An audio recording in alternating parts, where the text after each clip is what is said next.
પાટણ નગરપાલિકાના કારોબારી ચેરમેન દ્વારા ચોમાસાની ઋતુમાં નિષ્ઠાપૂર્વક ફરજ બજાવતા નગરપાલિકાના કર્મચારીઓ માટે રેઇનકોટ વિતરણ કાર્યક્રમનું આયોજન કરવામાં આવ્યું છે।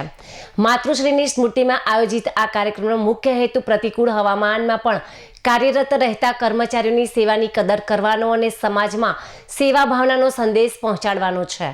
વરસાદી ઋતુ દરમિયાન પાટણ શહેરમાં નગરપાલિકાના કર્મચારીઓ સતત પોતાની ફરજ પર તૈનાત રહીને કામગીરી કરતા હોય છે।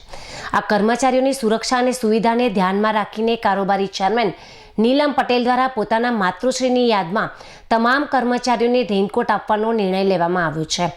ભૂતકાળમાં કોર્પોરેટર ન હતા ત્યારે પણ ચાલુ તડકામાં કે વરસાદમાં કામ કરતા કર્મચારીઓની કદરરૂપે આ પ્રકારની પ્રોત્સાહક પ્રવૃત્તિઓ કરવામાં આવતી હતી। કારોબારી ચેરમેન તરીકે નિમણૂક થયા બાદ પણ આ પરંપરા અને સેવા કાર્યની આગળ ધપાવવાના ભાગરૂપે આ આયોજન કરવામાં આવ્યું છે। ચોમાસા દરમિયાન શહેરમાં સફાઈ અને અન્ય નાગરિક સુવિધાઓ જળવાઈ રહે તે માટે કર્મચારીઓ સતત કાર્યરત રહે છે। આવા સમયે તેમની જરૂરી સાધન સામગ્રી પૂરી પાડવા તેમના ઉત્સાહમાં વધારો થાય છે। આ સેવા કાર્ય થકી નગરપાલિકાના કર્મચારીઓ પ્રત્યે સંવેદનશીલતા દર્શાવવાની સાથે સાથે સમાજના અન્ય લોકોમાં પણ આ પ્રકારના જનકલ્યાણના કાર્યો કરવા માટે પ્રેરિત થાય તેવો આશય વ્યક્ત કરવામાં આવ્યો છે।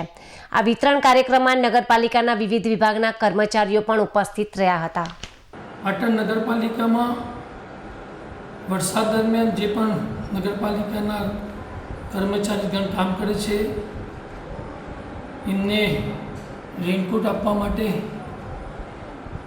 મારા માતાશ્રીના શરણાથી આ વિશે મને યાદ આવ્યું કે ઘણી વખત દેખતો કે નગરપાલિકાના કર્મચારીઓ આવા ચાલુ વરસાદમાં પણ નિષ્ઠાથી કામ કરતા હોય છે અને ઘણી વખત જ્યારે હું કોર્પોરેટર નહોતો તો પણ ચાલુ તડકામાં પણ નગરપાલિકાના કર્મચારીઓ કામ કરતા હોય ત્યારે હું ચાના પૈસા ગણીને એમને લોકોને પૈસા આપતો જેથી કરીને એમને થાય કે નહીં આ લોકો નગરપાલિકાના કર્મચારીઓને પણ લાગણી સાથે અને કાર્યકરો જોડાયેલા છે ભારતીય જનતા પાર્ટીના।